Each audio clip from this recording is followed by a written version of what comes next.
Hey everybody, this is Brian. I'm back with another episode of Brief to Growth. Today we've got a really interesting story for you by a woman who goes by Naja. And because of the nature of her story, has chosen to remain anonymous, but she does want to share this story with you because it's really important to learn about complicated grief, unresolved conflict, forgiveness, all those things when it comes to dealing with things when we lose someone that was just complicated. So Naja is 60 years old. She lives in Denmark. She works as a translator. And what we're going to talk about complicated grief, unresolved business with her deceased loved one. In this case, happens to be her husband, and working through that towards forgiveness and peace of mind. So with that short introduction, I'd like to introduce you to Naja.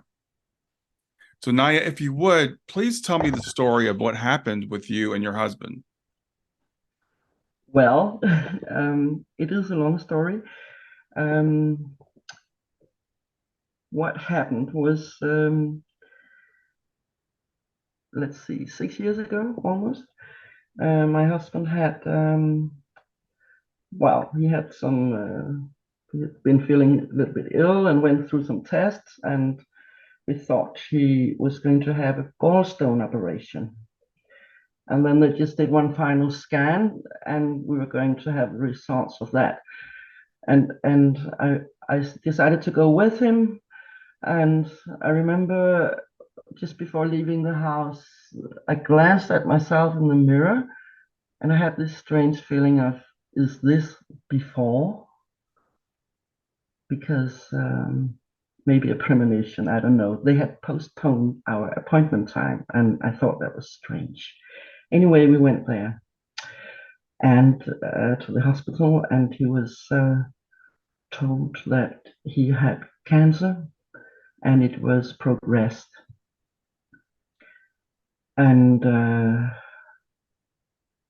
we should come back 1 week later to hear if it was operable. Mm-hmm. And it turned out it wasn't. It was incurable. And he asked them, so I'll die from this? And they said yes.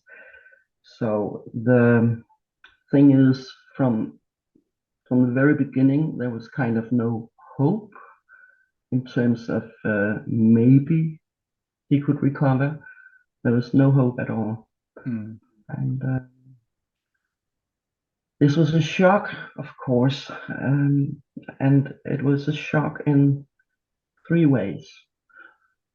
First thing was the obvious thing. I mean, he was 55 at the time, and to me, of course, I'm going to lose the love of my life, and how are we going to cope with this?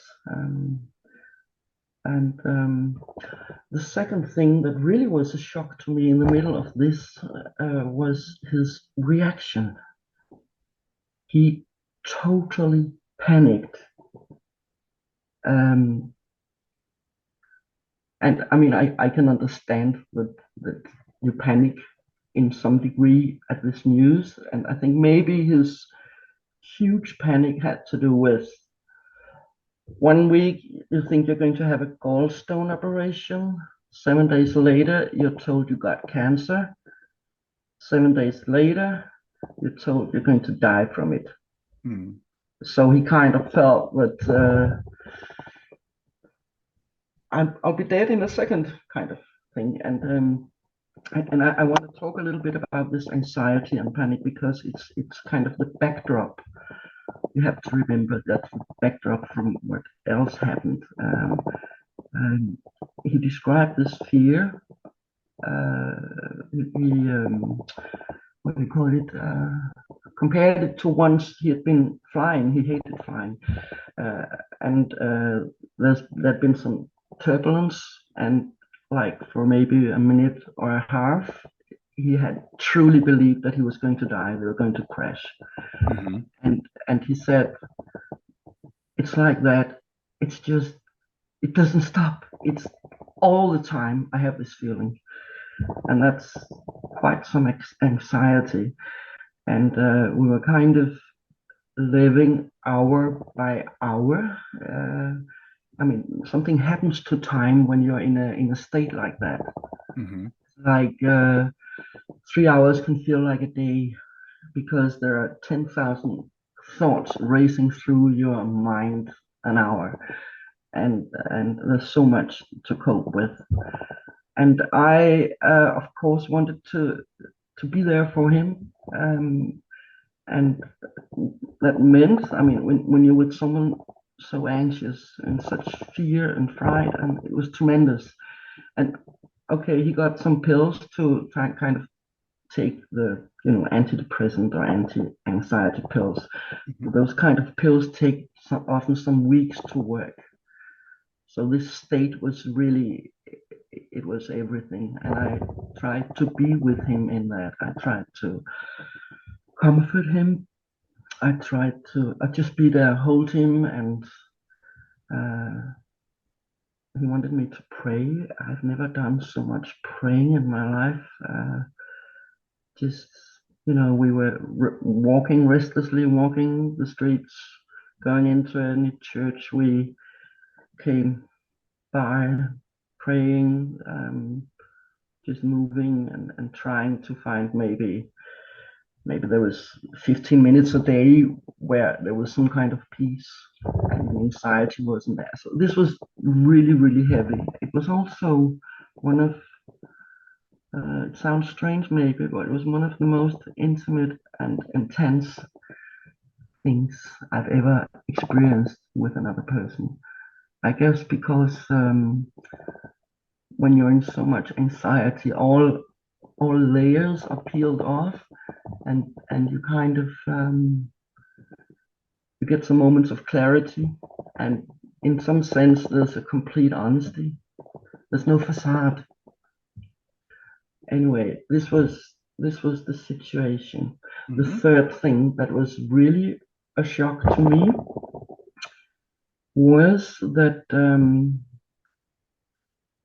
his ex wanted to go all in from day one, and he wanted her to. And especially the latter was quite a shock to me because I had no idea that she still meant so much for him. And this brought out an old jealousy of mine. And I must admit, in that situation, with everything we had to deal with, jealousy was the last thing I wanted to deal with at this time. And maybe I should tell you a little bit about my experience with his ex, Sure. um, because they. Bottom line is, she was a stranger to me, and that was part of why it was so hard for me to have her so close in this situation in particular.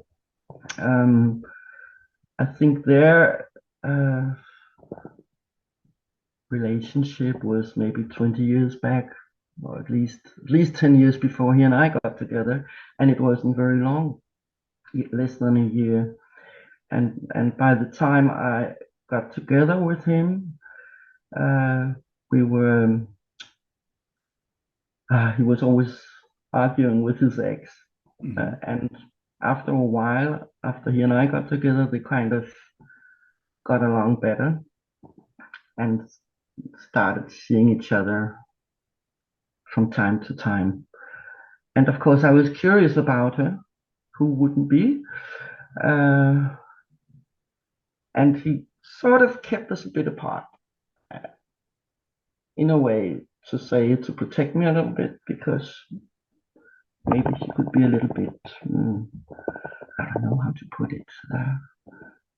I mean, I would say from my own experience that she might have probably a lot of good qualities, but she also had a quite bossy character, like a bit dominant. Uh, anyway, it's I tried to get to know her, and if we had mutual friends, if we were at parties or out where she was, I tried to get to know her, but she never showed any interest in getting to know me. Mhm. and that's, in a way, that's okay. I mean, if you have a partner and he's no longer your partner and he gets a new partner, I mean, there's no obligation to feel, any interest in that new partner. But the thing is, things being the way they were when he got his diagnosis, I just didn't understand how she could expect me to find it okay when she had never sort of shown any interest in getting to know me. Or at least I didn't understand that she didn't understand why I found it difficult. Right. And well, that's her and me. That's one thing, but the other thing is that my husband didn't understand my feelings. And I would say, I mean, we had been together for about 12 years at that time, and it had been sort of surfacing before. Um, so it couldn't be completely new to him how I felt, that it was problematic for me. For instance, I mean, he suffered from recurring depressions. He had done that for a lot of years, and I knew that somehow also she maybe could help him a little bit. That it helped him to talk to her, which is fine. Um, but more problematic, I found it that sometimes maybe if he and I had a row, which didn't happen often, but when it happened, usually the same day or the day after, he would go to see her, and that made me very insecure. So I had told him before, so it wasn't new to him. But anyway, here you are in a situation where this person you love very deeply and he's going to die and he's in panic, and you want to be there for him, you want to comfort him, you want to do what's best for him. So well, doing what's best for him also meant included doing things that were worst for me.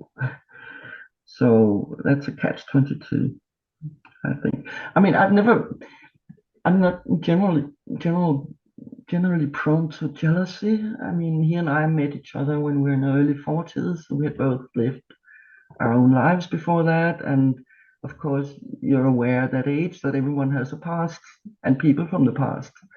Sure. So it's I mean, but I mean, I've never, I've never been someone who's gone around 5 times a week asking, "Do you love me? Do you love me?"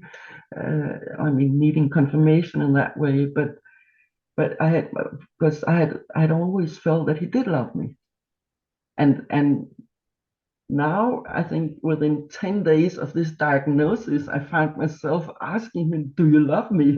Because I just really didn't feel like his number one person. I mean, Well, I think it's quite natural to be somewhat jealous of our husbands, our partners' ex, particularly when they're reaching out to them at a time where you want to be intimate with him and you feel like it's your time, and your time is limited at that point. So I think it's what you felt was very natural. yeah, I think so too. Um, and others think so too. But the thing was that um, she and he were completely above jealousy, and it was like, well, that's something you have when you're 22. I mean, in my opinion, jealousy has no age. If it's usually when you say jealousy, people think of like what do you call it? A sick kind of jealousy where you get jealous just because your husband looks at a woman in the street or something, like well, jealousy for no reason. Right. It's because of your own insecurity. But I mean, I really truly believe to this day that the jealousy I felt was for a reason. Mm-hmm. There was a reason because there was something,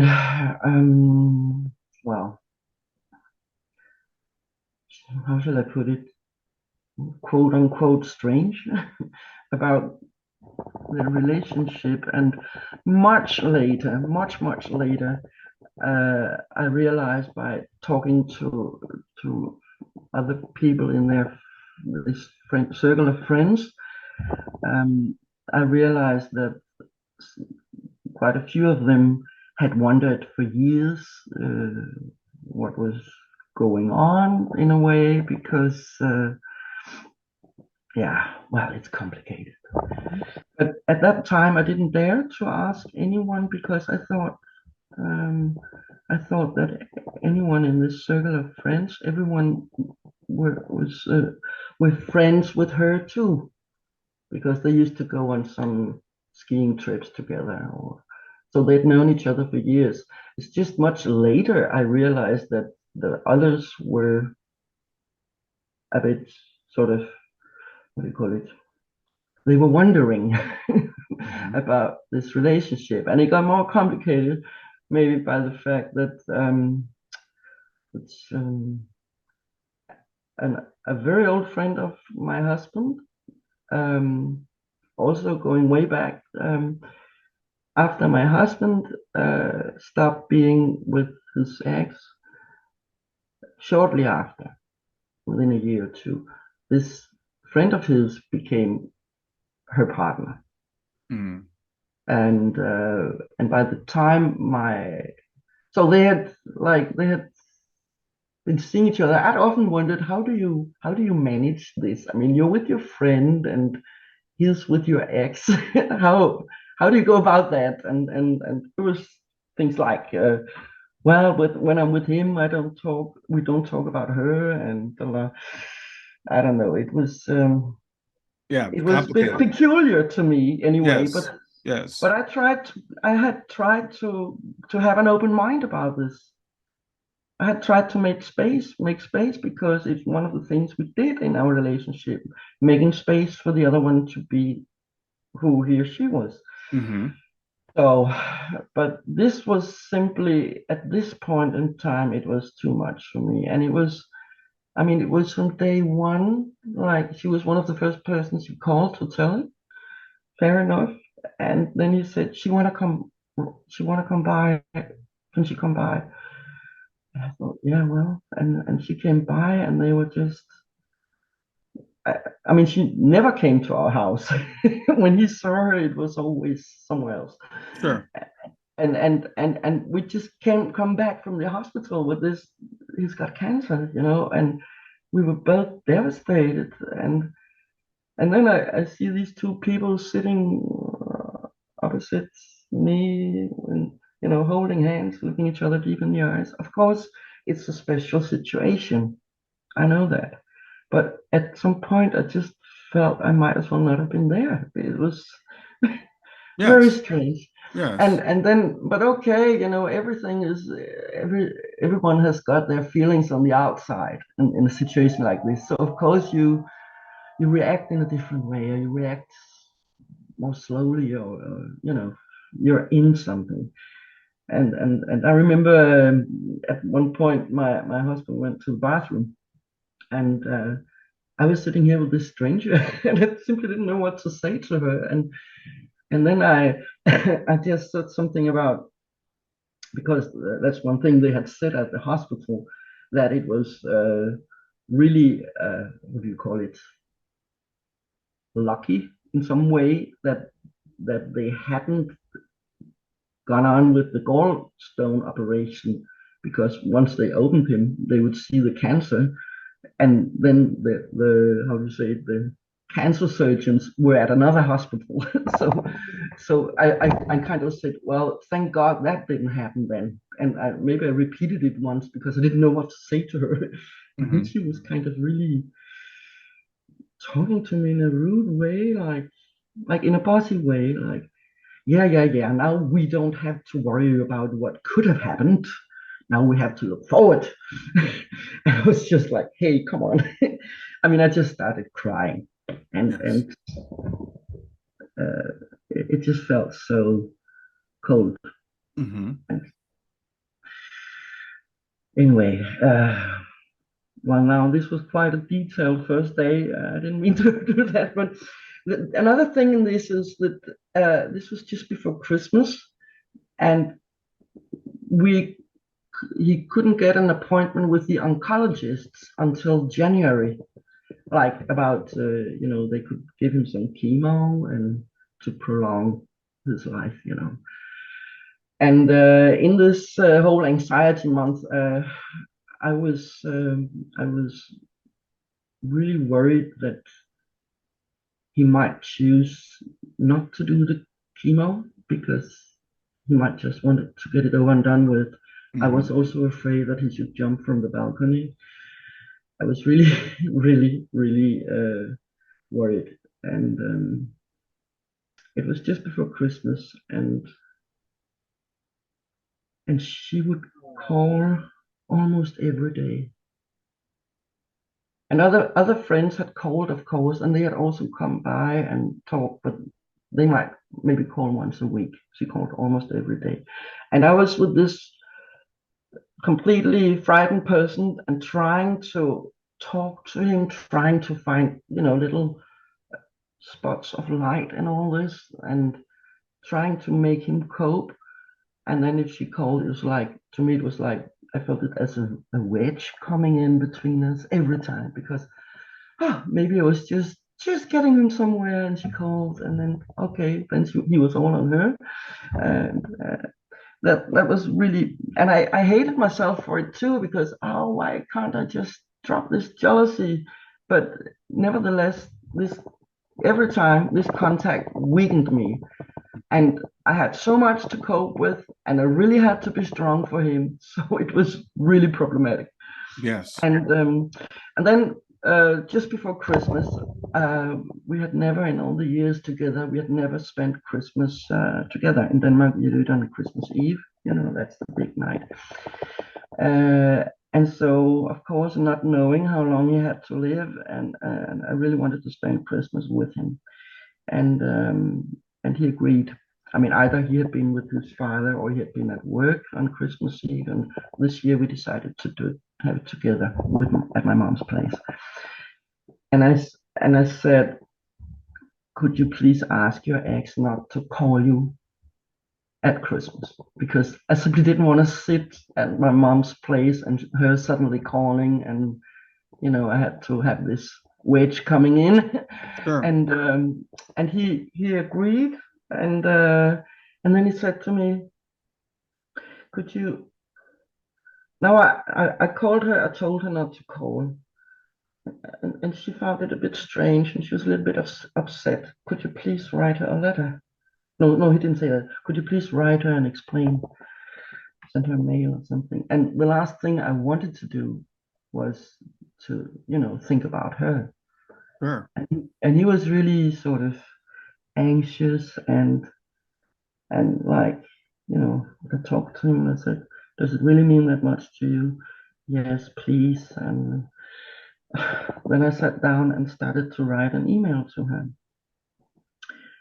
And as I did this, I realized that all my saved up frustration, my old jealousy just kind of came out. But I tried to write it really politely. And okay, listen, one other thing I have to say, which is part of the story, it should be said. Um, uh, Shortly after they split up, way back, uh, she had cancer, and at that time, my husband had really been there for her, like coming along, sitting with her, just no expectations, just being there and helping her. And of course, she was very, very grateful for that. And she, of course, wanted to, show her gratitude by being there for him. Now, which is, I understand. Great difference is, of course, that when She was ill, she was single, and now when he was ill, he had a wife. Sure, absolutely. I think there's some, I mean, you have to weigh up some things. How can I best help someone? Can I Sure. best help someone by keeping a low profile for a while? Or, you know. Anyway, I wrote this letter to her, and I told her I understand that you're upset too of losing him, and he's going to die, and it's beautiful with all these people wanting to help us. But I have a problem with this, and it's about an old jealousy of mine. And I wrote to her, I wish I didn't have it, but it comes from this and this, and you're a stranger to me. And, you know, right now I need all my energy for him. So, kind of, asking her, how do you put this firmly but politely? Right, that, right. that to please know her place, Sure, to step down and to not contact him. I mean, to wait for him to contact her, not calling all the time, like for him to contact her. And I also promised her to keep her, up to date about how things were going and let her know everything if one day he couldn't let her know by himself, or, sure. And my husband read this letter, so he knew what I sent to her, and I wrote to her that he had read it, So, and then I sent it off, and then, oh God, she didn't answer until 10 days later. 10 days is a long time when you're in that state. Anyway, she answered something like, I'm sorry about this. And okay, I also offered her if she wanted to talk to me about this thing with the jealousy, we could do that. But maybe she shouldn't talk so much to my husband about it because he had enough on his plate. Sure. And when I got the answer, like, I mean, also she was of course sorry, but she didn't excuse her behavior that first day at all, uh, which was something in a way I needed. But that's what it is. And she said that she sort of, if you both want this, I respect it. And I was like, okay. It Mm. was, and then well, soon after, my husband asked me, can she call me again? And it's like, and this is the catch 22, because if I said no, would he then sort of be sulking at me for the rest of his time? Or if I said yes, it would rip me apart, And anyway, I, I said yes because I didn't know what to do. And I had asked him, because at one stage it was really like I asked him, you have to choose between her and me, because if I have to be in this with you, you have to choose. And I remember one evening, I asked him that, and he said, okay, then I'll say goodbye to her, but then you can't leave me. And he went into the street to call her, and her line was busy. He came back up, and and his and he said, and this isn't a good idea. And I, in a way, I knew it wasn't a good idea, but at that time I just wanted her gone from my life. But of course, asking another person to completely cut with someone who means something to him is, can you ask another person that in this situation? It's complicated. It's not black and white. It is complicated, Naya, but I have to interject here, and I think that every woman listening will resonate with what you're saying, will relate to what you're saying. When you're with someone and they're with their ex and they're having that sort of intimacy, you're going to be jealous. I think, as I said earlier, I think it's a natural response, but you tried as best you can to accommodate him, but you've got your feelings as well. I think it depends, because I think it's possible to have, you know, I mean, if I had known her, if she had been a person I liked, but my experiences with her were not pleasant, Mm-hmm. and you could say that doesn't matter as long. I mean, I don't have to have anything to do with her in general in our life, very little. But in this situation, it really Yes. mattered. Right. I mean, just to mention, there's another ex of his, because actually I also went to school with, I mean, back from high school with my husband. I knew him back then, uh, and his girlfriend back then was also my best friend, and we're still friends today. So it's not the question of being an ex in itself. Mm-hmm. It's got to do with respecting each other's Right. roles. Right. Uh, so it's not the X in itself. Anyway, I felt invaded. But so I tried to swallow it, because I mean, at one stage he said, oh, maybe I should, I mean, he said, maybe I should just go live somewhere else and then you can come visit me. And I completely couldn't cope with that, because I mean, I wanted to be with him as much as possible in the little time, whatever time we had left. So him moving out was also, I couldn't see it as an option. Maybe it would have been a good idea, I don't know, in hindsight, but I couldn't cope then, and I wanted to take care of him. So uh, anyway, January came and we saw the oncologists, and he decided to do the chemo. And well, we asked about the prognosis, because if you think you're dead in 2 weeks and that's your state, you know, and then and the doctor said, well, he thought that at least 12 months. And that was, I mean, the pills had started working a bit, and I think this message kind of made my husband said, well, then it looks as if we can have some kind of everyday life, at least for a while, you know. And so we, what do you call it? We throttled on, Mm-hmm. whatever. And but I just he didn't want any counseling. I mean, I had asked him, because this problem was so big between us, and I thought we should get some, I don't know what you call it, marriage counseling, or Mm-hmm. I felt it was necessary, Right. because there were some things here not dealt with, and his attitude was like, what's the use now? I mean, again, this, I'm dying in a minute, you know.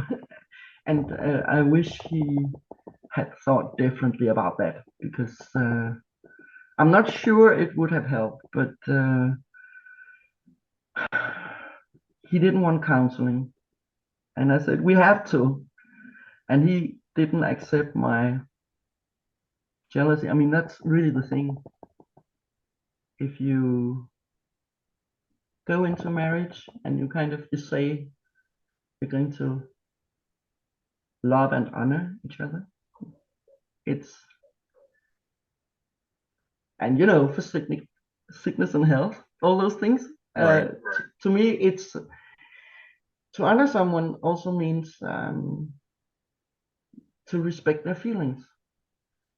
I mean, feelings, we can't help feeling the way we feel. We can help how we react or act on them, but we can't help the feelings we have. It's out of our control. At least the moment you have the feeling, it's out Exactly. of your hands. Exactly. So, and you know, like if you say to if you have a child and the child is afraid of the dark, and you're not afraid of the dark, and you say to this child, that's ridiculous, there's nothing to be afraid of, and you tuck the child into bed and put out the light and close the door and leave the room, that's not going to make that fear in the child any smaller. It's On the absolutely true. contrary. Right. So if someone is not, I mean, you can respect someone's feelings even though you don't understand them, or you find them ridiculous for yourself, Hmm. but you have to respect that someone else is somewhere else. And I mean, imagine that I had said to him that his fear of death was ridiculous. Yeah. And in a way, I think you might say that's beyond comparison. But it's I think you said it very well. Your feelings are your feelings. We can choose how we respond or react to our feelings, but we can't really control our feelings directly. And again, I think it's a situation where it's an ex person, and that you said you don't know her very well, and you're in a situation where your husband is dying. Of course, you're going to want privacy. You're going to have that time you have with him left. You want it to be as special as possible. So I think, while rationally speaking, maybe you were trying to get out of the way and everything, I can understand your feelings for absolutely 100%. thank you. Um, I think the actually it was not having the feeling, and it was not her in her in itself. Hmm. The worst thing was that he didn't respect my feeling. He didn't choose you. Yes. Well, I think he couldn't choose. That's a later realization, but I think he was unable, and that's of course scary to realize. Right. Um, but actually, I think he was unable, at Right. least in that state he was in. Right. Um, and anyway, I don't know where we go from here. So The as only sort of kind of counseling he wanted, if you could talk about that, is he only wanted to talk to our vicar, you know, at your church. vicar. Hmm. Yeah, the local. And of course, a vicar is not a psychologist, but you can talk about death and dying, and I think it meant something to him to have those talks. However, he didn't want to talk to the vicar about the jealousy thing. So, and I went with him. I mean, I accompanied him, and it was quite precious to me actually, because my husband wasn't very good at sharing his thoughts. So sometimes I only learned about what was going on in his head when I heard him talk to others, when someone Mm. else asked him something and he answered. So it was valuable to me to be at those talks, or, go along. But I just had to tell you this because I mean, I tried to swallow all this, but I simply couldn't cope, and I was falling to pieces 3 times a week about this jealousy thing. And in the end, he said, him not wanting us to go to counseling together. I mean, Hmm. group, or what do you call it, marriage counseling. He said, but then maybe you should talk to. Uh, then it was the ex of his ex, the new ex, like his old friend. They had recently divorced, so he could come and talk to me. And I said, well, okay, I'll try it.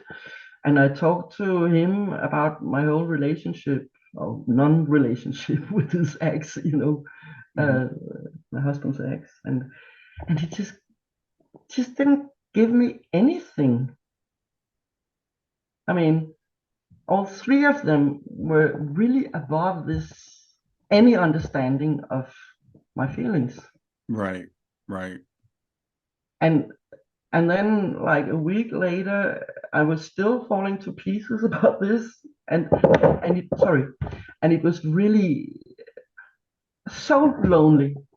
It was so lonely not having, your feelings recognized. Sure. So, and then about 1 week later, he said, then she'll have to come here and you will have to talk to her. Right. Well, now we're running a little short on time, so if we Yeah. could we move forward to when your husband was actually hospitalized? I know there were some things that happened when he was hospitalized that we need to really touch on. Well, okay, I'll try. I'll try to fast forward a bit. I mean, Okay. things weren't going well, but I was trying to hang in there and I was trying to swallow things. And basically, you could say I was sent off to see counseling myself on my Right. own to sort out that jealousy thing of mine. I ended up doing counseling for 3 years, not about the jealousy, but about the whole thing. Sure. Anyway, so I was trying to do that, and I went with him to chemo, and you know, um, and the situation just wasn't sustainable Hmm. because he didn't let me in. And when you walk in something like this every day, I mean, it's really hard for your self-esteem. So, so at one point, this is long before he was hospitalized because that was much later. Hmm. But we had a rough week, and I had gone for a walk one evening just to talk on the phone with my sister. And when I came back, he had been drinking a little bit, and he said, "Tomorrow I'll move out." And I just couldn't believe it. And I said, "Well, what do you expect from me then?" And he said something about, "Well, I expect you to, take care of the bills every month, and I mean, sort things out, keep all the secretary work I'd been doing for months, besides the housework, besides Right. everything." And then he went to bed, and I went to pieces. Uh, Completely went to pieces because I had tried so hard, and then he ends up leaving me. And next morning, I went to church, and I came back, and he had, I think, maybe he hadn't quite realized what he'd said. I don't know, but he had made arrangements to go and stay with his ex, and it was really sad. I helped him pack some things, his medicine and all those things I had been taking care of, and we were both sad, and I said, "What about your?" He had this favorite chair. You want your chair? And then he said, "Oh, but I think I might be coming back. I guess I will at some point." And that's just kind of a roller coaster thing with my emotions. I mean, you don't tell someone you leave them, and then you sort of next day, "Oh, maybe I didn't mean it." I mean, it was. Sure. I just couldn't have it. And then anyway, it was very, very sad. We were both sad, and he left. Well, she came and picked him up. And the next day, he was going to get some answers for a scan, his latest scan. And I had already made an appointment that I would go with him or meet him at the hospital for this. So I went there with him, and actually, the scan was positive. Like it looked good, and I still imagine this doctor sitting there in front of two people who got this news and just looked really sad, both of them. But anyway, that's how it goes. Mhm. And then we had a cup of coffee outside because he had to wait for some things, some tests. And then we had but he said some things that just really triggered me. And we had the biggest fallout. I mean, I got so angry. And we parted in anger, both of us. And I went home and I was just crying, and it was as if this was 6 months in, months of suppressed emotion just explode. I mean, I was angry for 24/7 for 10 days in a row. I've never been so angry in my life. I had so much anger, like talking to the walls. I was really angry. And it was like, finally the lid off the, anyway, we were both sorry that we had parted this way. We texted each other, but I was still angry. And a friend of his suggested that he moved to another friend instead of his ex if he wanted to come back, and which was good, and he did. But anyway, we met then after 10, 12 days, and he finally agreed that we got some counseling. Mhm. Finally. And then we got some counseling at, the cancer patients and their relatives. Mhm. And we had about 4 sessions, but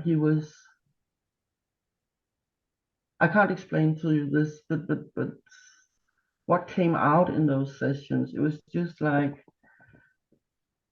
it felt as if my whole life crumbled backwards in front of my very eyes. Like things came out, like things I'd asked him about through the years and never got clear answers. Suddenly I got to know things, and I just felt more and more that I'd been living on a lie, which I hadn't, but this is what I felt at the time. Mhm. And um, that I didn't feel any love from him. I, and I mean, I remember after these sessions, we went to a cafe and talked on, and he was just saying some really mean and vicious things, and hardly any love, and very angry with me, and still no understanding. And I just couldn't. I mean, he wanted to come back, but I didn't dare, because those 10 days of anger, when I finally had some space for myself, I had realized what it had done to me to live with him under those circumstances. I still loved him. I still wanted to be there for him, but I felt I couldn't live with him. Mhm. And to him, it was all or nothing. So after the last session, he came at the session, he was very determined, and he was scolding the counselor for her counseling. He said, I'm going to file for divorce, and I'm going to move my things out later this week. And outside, so it was a very short session. Outside, he told me to say goodbye from him to my mom and my sis. and and I said, I was really crying. I said, please don't die with so much hatred in your heart. And he was just so angry with me. I think he shook hands with me for goodbye, and then he left. And 2 days later, divorce papers were there, and 2 days after that, his friends and he came and got all his things, which I had gotten ready for him, and it was just really a total disaster.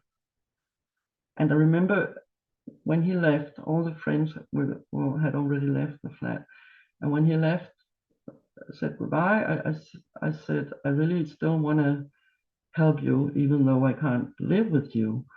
And he said, that's very difficult because this is the most abominable thing I've ever experienced. Um, and I remember when he was going down the stairs, he said, uh, because he had called my jealousy a demon, which was also very hurtful Mm-hmm. early on because he saw his own anxiety, his fear as a demon. He made this parallel that my jealousy was a demon, like I was possessed. And when he left that day, he said, "There is no demon, it's simply you." And that was the last time I saw him for, well, I thought forever, but turned out differently. Mm-hmm. So clean cut, divorce, and he didn't want to have any contact with me, none whatsoever. Right. This fury, this hatred, I was just cut out of his life. In a way, he made himself dead for me before he died. Mm. And this was just not right. I mean, I knew, I think about a month later, I realized that what I tried to make him understand, he was literally unable to understand. Mm-hmm. He was unable. And whether that was because of the fear or, you know, some deficiency he was born with, or he was a damaged child. He had a very rough childhood. I didn't know. But the fact was he was unable. And so I regretted that I had kind of been, I understood why he had felt that I was just banging him on his head with blame because he didn't understand it. Right. Right. And that meant that I could forgive a lot of things, but I couldn't live with the way we parted. So I started writing this letter to him, explaining and really not blaming and asking for reconciliation because I felt we had always loved each other. I still believed in that love. And also thanking him for all the things I wanted to thank him for, which was something we had never had time for because everything was conflict and crisis and jealousy and hatred and anger. And we had never had this quiet time. I didn't dare to post it because I was afraid she would get the letter. So I left it. I left it with his lawyer just before Christmas and texted him a short text saying I'd left the last things at his lawyer's, and I didn't know what to do. And then by the end of January, the divorce was settled, and I got this email from his lawyer. There was some money was being transferred, and the lawyer just announced this to me. And then he also wrote that he had been asked to tell me that my husband didn't ex-husband, but I still call him my husband, that my husband didn't want any contact with me whatsoever, including my participation in his funeral. Mm-hmm. And I was like, I mean, ever since he left, I've been praying for him every day. That day, I found it quite hard because I thought that his hatred really was it really beyond death? Sorry. But to this day, I don't know if that message came from him or from his ex. I suspect maybe it came from his ex because she was probably the one dealing with the lawyer because he didn't deal with those things himself. But it was hard. And so, all in all, about a year after, if you want me to fast forward, there's a lot of things in between, but about a year after he moved out, I heard from other friends that he was now not staying with her, but staying in, well, this little house of his in the woods. And I thought, if I can ever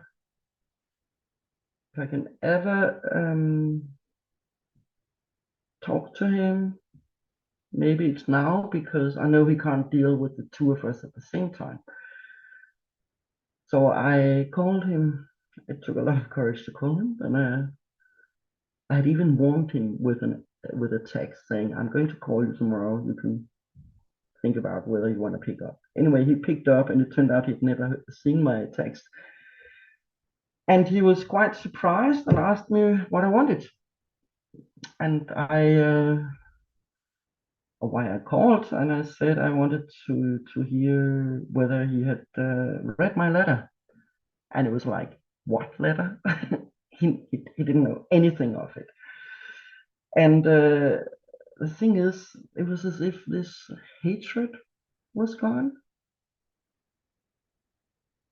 And he thought that I was moving on with my life, and I wasn't. I mean, my life had stopped more or less. And I asked him if I could call him again, and he didn't say any clear yes or clear no, which I thought, okay, I can do it. I mean, we talked for about an hour, and then I talked to him. I tried again 2 weeks later. He didn't pick up, and then 3 weeks after that, I talked to him again, and then I talked to him for an hour and a half, and that conversation in itself kind of saved my sanity, because he was just like the man I used to know. He was just like we had a really beautiful conversation, and we even laughed and talked about things. I mean, okay, I avoided conflict stuff, but it was really like the old days. And it was so strange, so beautiful and so strange. And he told me that he was very ill and he was going back to go to hospital the next day. So I asked him if I could visit him at the hospital, and he was kind of hesitant, but I said I'll call him. And then some times later, a few days later, he was hospitalized, as you say, and was, well, I think he had what do you call it when you have the blood clots in a vein? I don't know what it's called. The word is gone. Blood clot, yeah. Yeah. So he had that in his leg, and he had a lot of fluid in his body. Anyway, they fixed him up a bit, and I called him 2 to 3 times there, but she was kind of camping at the hospital. So sometimes when I talked to him, I sensed she was in the room, and we could talk so freely. And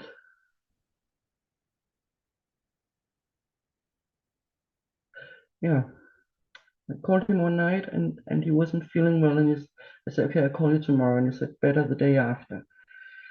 And we agreed on that and hung up. And then like 4 hours later, in the middle of the night, I suddenly got this text from her saying, you have to understand he doesn't want to have any contact with you, and you should stay away and understand this, and this text can't be answered. And I got furious because I just made this other appointment with him, and I didn't know if it came from him or not. Right. It turned out she went behind his back, because then the day after I called him and I said, I hope it's okay I called him. And he said, yes, of course, we agreed on that. And I said, okay. And he sounded very determined, and he couldn't talk because the doctors were coming around. And I said, okay, we'll talk later. I called him in the afternoon, and then he had sent her out of the room. And then he told me, this time politely, that we shouldn't have any contact anymore. And I was devastated. really devastated that he could do it twice to me. uh, so that's kind of the culmination of 2 years of an emotional state of emergency. Yes. So But when he ultimately did pass, were you involved in his funeral arrangements at all? well, the thing is, I actually got to see him. I don't know, miracles happened. I don't Hmm. know. Miracles happened. Um, I think he was after this, maybe 2 weeks later. Oh, by the way, he had told me he was being discharged and would make arrangements to go to a hospice. And he was very ambiguous in his uh, way of talking to me, because in one sentence he says, I'm going to a hospice, and now I have to find someone to take care of me," as if he was calling out for me. It was so strange. Anyway, he was discharged, and 2 weeks later, I heard from friends that he was admitted again, and he was in a very, very bad state. Actually, he was admitted on his birthday, I think. And I thought, okay, this is it. What am I going to do? I have to see him. I simply have to see him. Hmm. And I didn't want to go there and crash, gate crashing and making scenes, because I knew she was there 24/7 as well. So what to do? And I was up all night and wondering. And then in the morning, early morning, I called the hospital, the ward, and I talked to a night nurse, and I explained this whole thing to her. And I said, I don't know what to do, because you can't deal with the two of us at the same time, but I really want to see him. And she told me to call when the day shift had arrived. So I called 3 hours later. And then it turned out, and this is the miracle, this night nurse, she had gone to his room while his ex was in the shower, and she had asked him if he wanted to fill in a form. If you're not close relative, you're not allowed to hear how things are going. It's confidential. So you can fill in a form to say this person is allowed to know how things are going when she calls, and she's also allowed to see me when I'm dead. And he had signed it. He had signed it, and I was so surprised. And then the day after, I was at counseling with the vicar. Sorry. And I got a call from the hospital, kind of summoning, like saying, well, if you want to say goodbye, you should come soon. And I said, okay, you got to help me then with his ex, that we don't sort of have, bump into each other. And that's what happened. I mean, that they helped. They helped. And I went there, and I hadn't seen him for 15 months. And physically, wow. But the strange thing is that I, in a way, didn't care, because it was the mental thing that was important.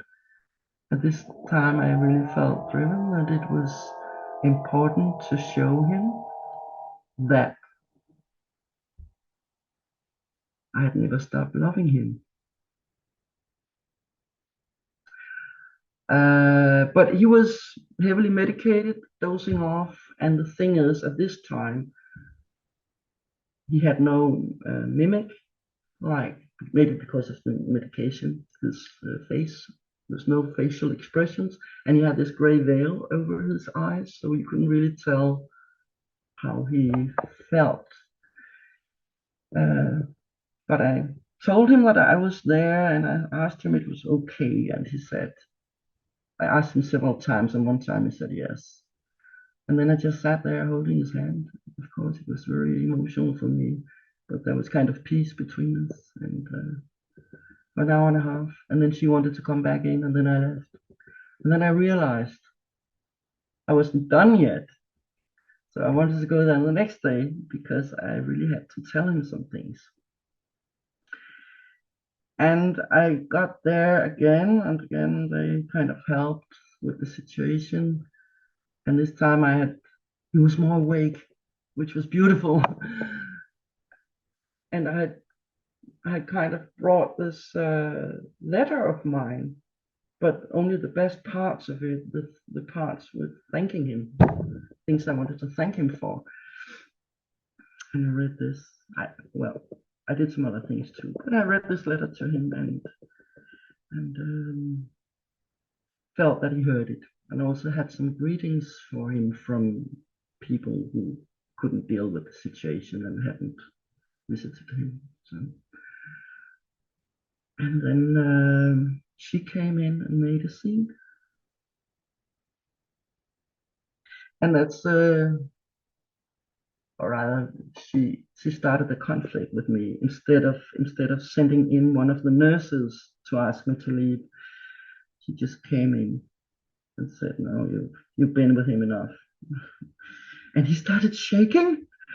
It was terrible. He started shaking and sitting up in bed, and then she had gone out briefly. He said something like her name and leave and you. And I asked him, "Do you want her to leave or do you want me to leave?" And then he just said, "Can't decide." And I said, "You didn't have to now." I was going to leave. And well, I won't go into details, but very emotional goodbye. And that's the last time I saw him alive. I wanted to go back the next day, but the hospital followed her wishes that I shouldn't come. And he went into more or less into a coma the next day and died the day after. Oh. So when he did eventually pass, you were divorced and you were being kept from seeing him.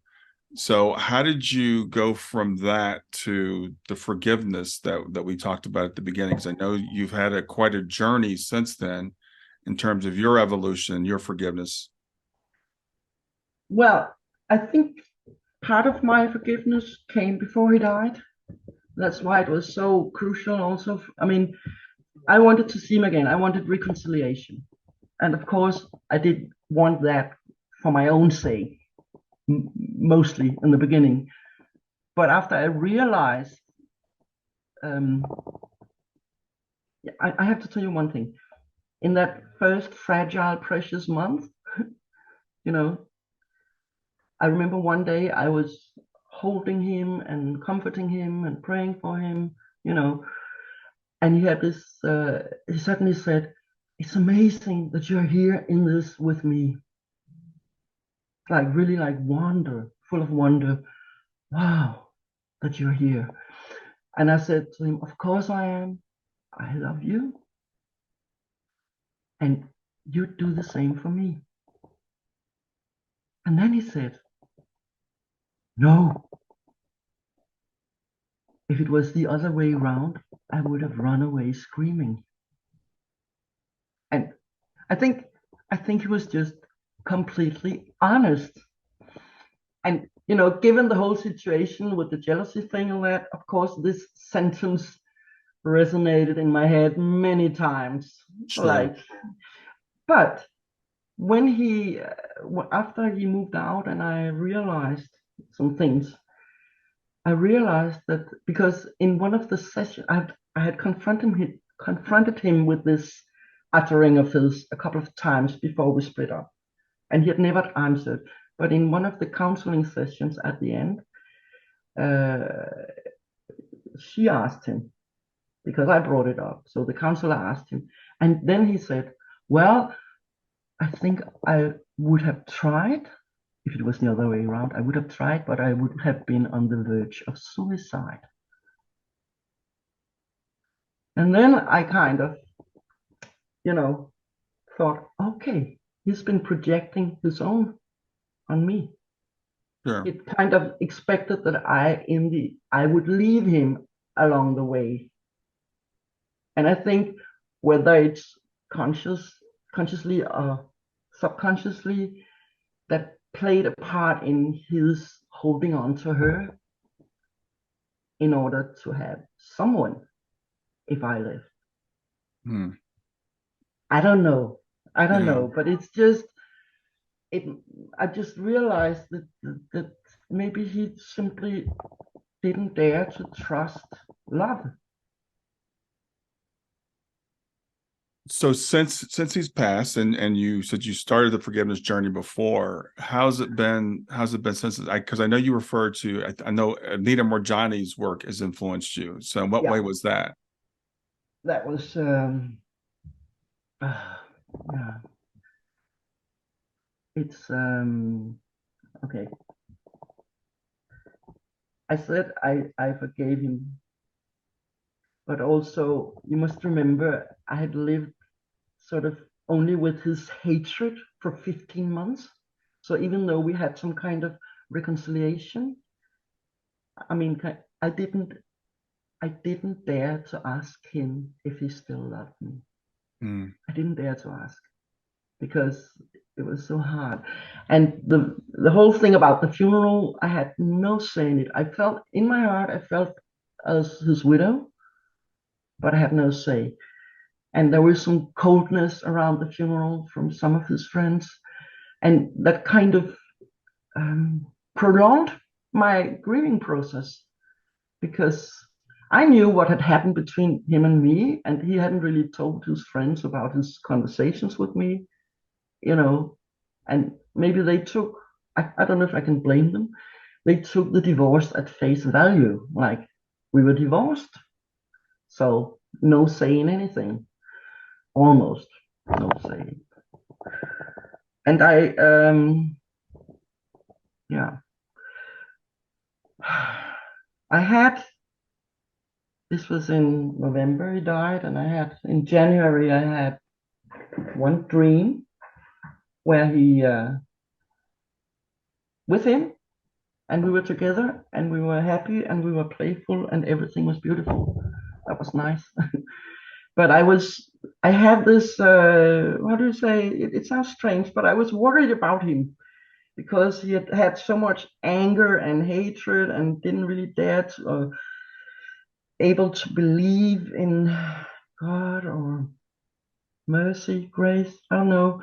I was afraid that he was in some kind of, it sounds irrational, I know, but in some kind of limbo, like not choosing God, not going home to God, if you know what I mm, mean. hmm. And that was one thing. The other thing was I was still very doubting whether he loved me. And then I had the most amazing experience in the spring. Um, I went to his grave and or where he was, his urn was buried. No one had told me that. I'd found that out myself. Um, and you know, prayed a bit, cried a bit, and actually asked for signs. I think I asked for signs before I Hmm. left. And then this was in another town, so, and I made a day trip out of it. So I made a long walk, and this was a beautiful, beautiful spring day. I mean, all the beech trees had just come out. The whole world was green. and and I walked and I was sad, but I kind of lightened up a bit being in nature, started Hmm. looking at plants, which was something we had always done together, and feeling good. Like I felt a bit that he was with me on this walk. And the funny thing is I wanted to make it shorter than it ended up being. But then I met some people who say, "Oh, further down the track, there's an owl in a tree." And I thought, okay, I want to see the owl. And so I continued and, skipped the next station and the next station. And at the end, I never saw the owl, but at the end, I was in a park where I had never been before. Beautiful, like state park. And Hmm. Oh, and all the time I was looking for a special bird, a wren, because we had in our last conversation on the phone, he had promised to send me some wrens. Birds I never saw, he always saw them. So I was looking for wrens. Okay. And didn't see any. Maybe I did, but didn't recognize them. And then I'm coming around the corner. And I mean, I have to tell you this. Just after he left, for months, I had put this poem on the wall at home. Mm-hmm. It's a famous poem in Denmark, and it's about how hateful lovers can be to each other, but also that they can make up just by looking at each other and, stroking each other's hair. And I prayed that this last verse would become true. I had never told my husband about this poem. I come round the corner on this trip, and suddenly, smack in my face, is this poem carved in stone. Wow. I mean, literally carved in stone. And it turns out, I later found out, it's a memorial for the poet. So they'd taken this poem carved in stone. And I was just, what? It was really like, and the first, because the verse where they're mean to each other is in the center. So that's the first thing I saw, and I was like, oh. And then I was just really, I went home, I went to the station, I went on the train, and it wasn't until I sat on the train that it dawned on me that this is too coincidental. This is too coincidental. I mean, I kept prolonging the trip. I felt his presence, and then I just thought, wow. And I thought, okay, if he can send me this, he's okay. And if he sends me this, it's also because he loves me. And I talked to a friend about these thoughts about, is he okay? Could he can he find his way to God? You know what I mean? Right. And she said, well, if you doubt that, you should read this book. And that was Anita Moorjani's book, Wow. Dying to Be Me. And I read it at Pentecost, I think it was. Sat on my balcony reading this book. And when I got to the sentence of her, telling what she experienced on the other side, the sentence, there is no judgment, it just hit me as completely true. Mm. Really, it was like a knowledge in my heart, and I started crying my eyes out, and I was reading, crying, and it was just so releasing because I didn't have to judge him. I didn't have to judge myself. It was really a turning point. I mean, after this, ever since he died, I didn't want to live anymore. I just wanted to die so I could get to him and get this sorted out, and to understand things, everything that had happened. But this kind of made me realize that, okay, maybe you should be here anyway, after all, live your Yes. life. So Yes. it Yes. started a lot. It started a lot in me. It was really a turning point. That's great. That's an excellent book. And Anita's, I think her message and the message we get from NDEs in general is there is no judgment. And Naja, I have to tell you that I think a lot of people would think after everything that your husband put you through, that a lot of people would say I would never be able to forgive him. I would. So your resilience and your enduring love for him is admirable. Well, I have kept having new realizations in this. I mean, it's a long process. Mm.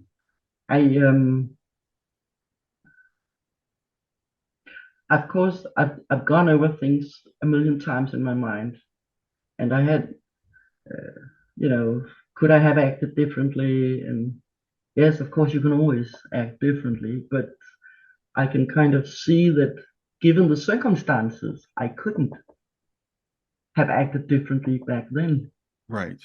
Uh, and that's one thing I realized really, and that is that every one of us in any given situation, we're doing it. We're doing it as good as we can. Depending on the insight we have or don't have in ourselves and in others. Yes. I Eh, mean, you can always get wiser about something, but but then you should kind of forgive your earlier self because back then you didn't know what you know now. That's a great point. Yeah, And that's a and very good point. We have to forgive yeah, others, and also forgive ourselves. And sometimes we're the hardest on ourselves. What you went through with your husband and his ex. Again, I think any woman or any person listening can definitely relate to what you're calling jealousy is just a normal response. I think yeah, but it's perfectly he understandable. yeah, And then to feel rejected by your husband at the time when you felt like well, he should own you. rejected, and at the same time he wanted me there. So it's so ambiguous, but Right, but right. it's, I mean, we mustn't forget he was in an extreme circumstance himself, Sure. And and that's very understanding of you to realize that. But again, I think for the average human being, we would say, okay, well, if you don't want me, then I don't want you. You're a very understanding person. And so you, as you said, that your forgiveness process began even before he passed. But I can only imagine how terrible it must have felt to not be involved in the funeral arrangements and to be frozen out by the friends and not all of all the that. friends. You could have held that resentment for a very long time. Well, I had to deal with it at some time. It prolonged the grief process, and I tried to approach some of them to get some Right. clarity, and they weren't really interested in talking about things. So, but I made an effort because Yes. I think we should all get a chance to get wiser. But if people don't want to have dialogue, then it stops there. Right. Right. Another thing about forgiveness is, I think it's very, very important to know that there's a huge difference between forgiving the actions of the person and forgiving the person. Talk about that. Well, I mean, I've talked to people about forgiveness a lot, and they find it hard to forgive someone because, my mother was so mean to me, or, people have had terrible experiences, and often from loved ones, or, and I just think, and they say it's, I can never forgive him or her, or, and I think it's just so important to differ between the actions and the person, because Mhm. as I said, there are lots of actions you shouldn't, that are unacceptable. I mean, you shouldn't forgive violence. It shouldn't be accepted. But you can forgive the violator, or what do you call it, the Yeah, the perpetrator, sure. perpetrator, And because we are all in. I mean, it's not easy, but actually, it also releases yourself. mm, I yes, remember at one point, maybe it was that day when I got that note from the lawyer about the not coming to the funeral.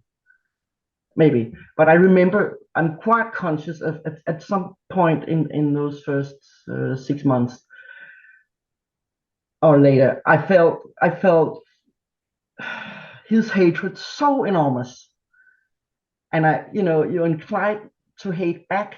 You know what I mean? you, right. you get really angry and you want to hit back, And and of course you can do that verbally, but I remember at one point clearly I was at a crossroad in my mind, because should I just go on hating him?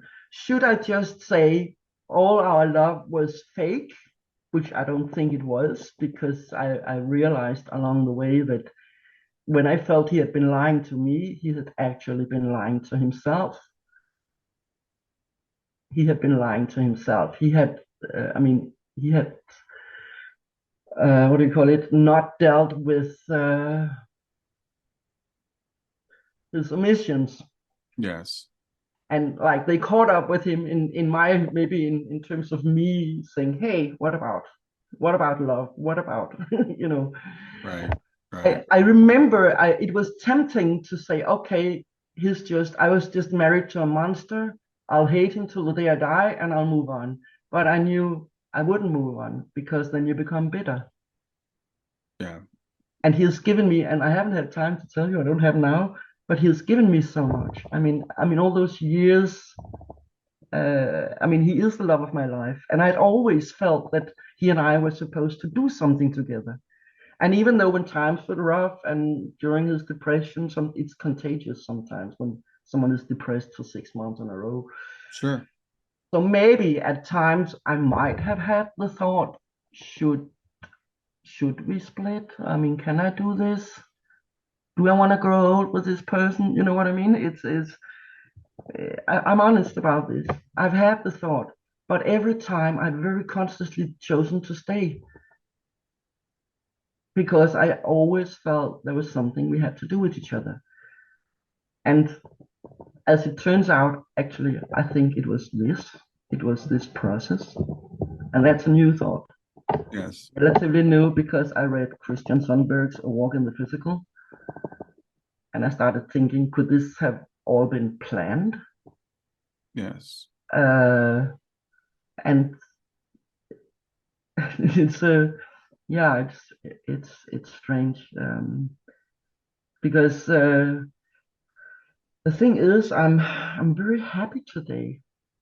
I mean, I think I'm happier than I've ever been in my life. I'm happy when I wake up in the morning, and I don't know where to go in my life right now, but I'm kind of taking one day at a time and seeing what comes up. Something has really changed recently, also after reading A Walk in the Physical. That when I read that book, it was as if the last bits and pieces with me and my husband fell into place. I can't say exactly what sentence or what page, but I just was very moved when I read it. Right. And it was gave me peace. And it's so funny because sorry, I have to cough.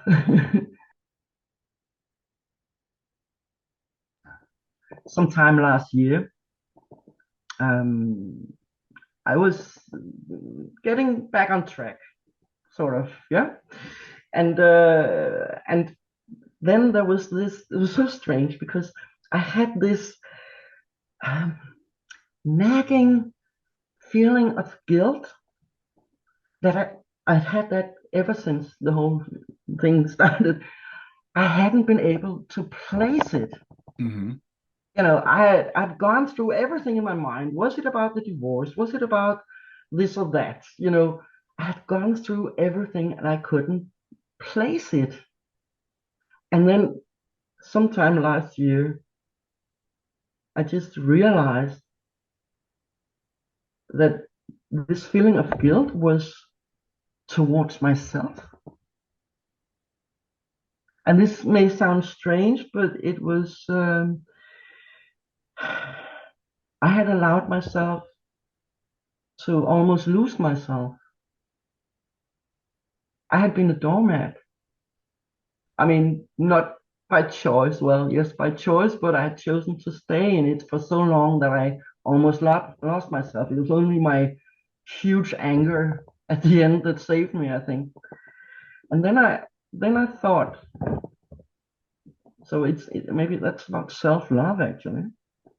But then I thought, when you're a doormat, and if you keep being a doormat, then actually at the same time you keep the other one, who is the boot or whatever, you keep him locked in the role of the boot.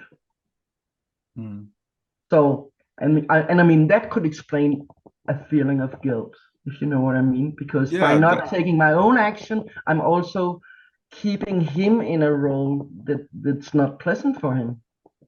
that's a very good realization, and that's something, again, we have to on the one hand, you're showing him love and you're honoring your commitment, but on the other hand, you were not setting appropriate boundaries, and that's what you realize is like I Yeah. allowed myself to almost lose myself. So self-care is very important, and we have to balance all these things out. And in a relationship, at what point am I expressing love to the other person? At what point am I giving up my own agency? And taking care of myself?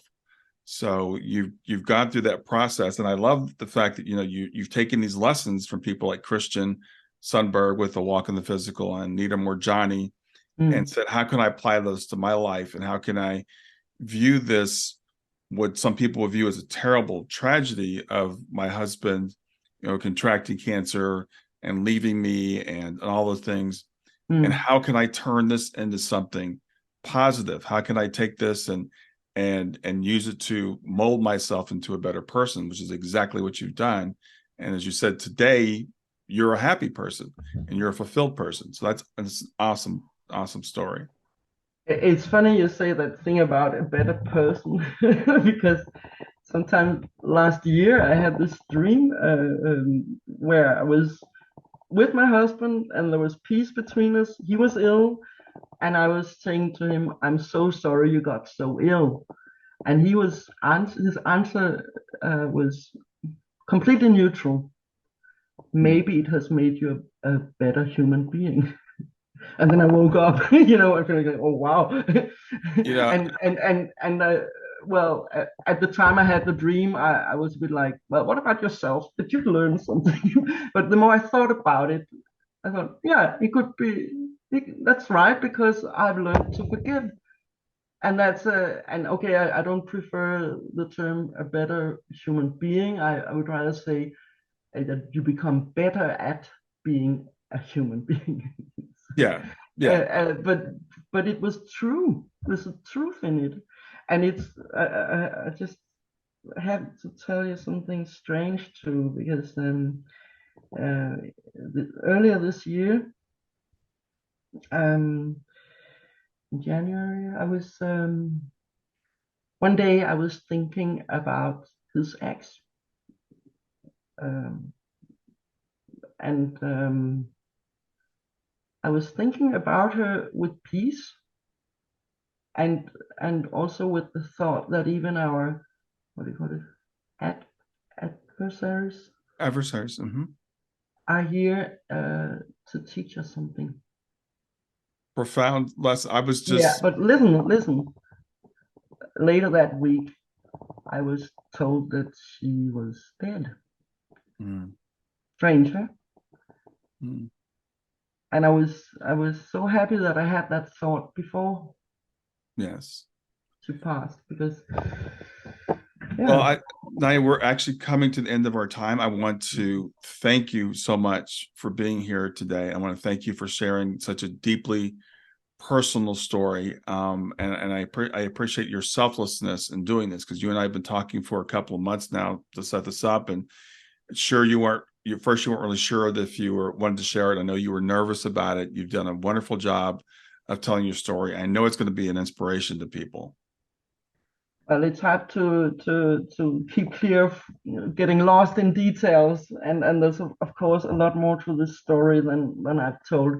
And something I actually planned to say at the very beginning was that whatever I'm going to tell you, then it's important to know that I'm at peace with these people now. Yes, I really am, and I think there's, well, there's growth in this, and I think there's a purpose with this. And absolutely. and Absolutely, 100%. Again, thanks for being here today, and thanks for sharing this, and enjoy the rest of your day. you're welcome. I hope it can help someone.